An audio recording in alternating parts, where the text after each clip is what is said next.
So everything we know about Xperia 5 Mark II is directly linked to speculations, and of course Sony's one and only one Mark II that's not getting away out of the hype anytime soon, and it's all because Sony has some real dedicated fans who literally never lets them fall. The company on the other hand took a long time to understand the market trend, and accordingly they switched for something different which is perfect in its own way.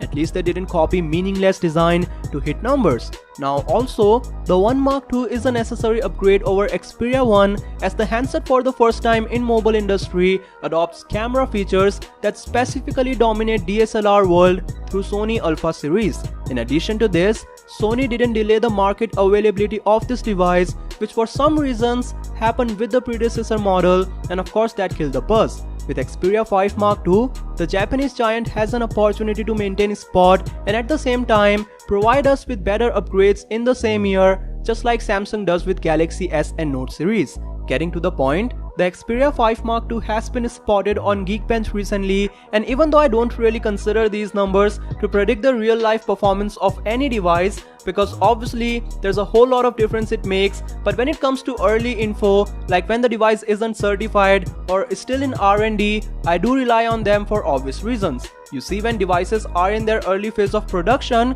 companies have to do tests, and benchmarks are one of those tests, so we really get to know about official information.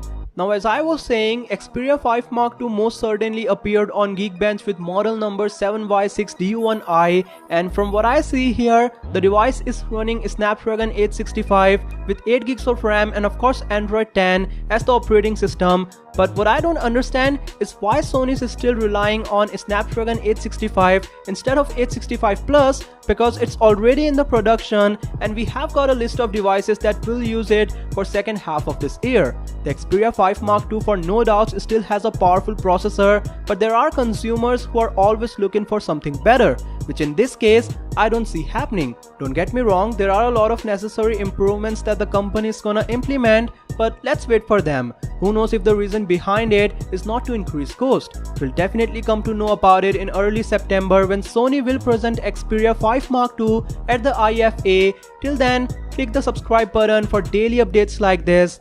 I'll see you all tomorrow. Peace.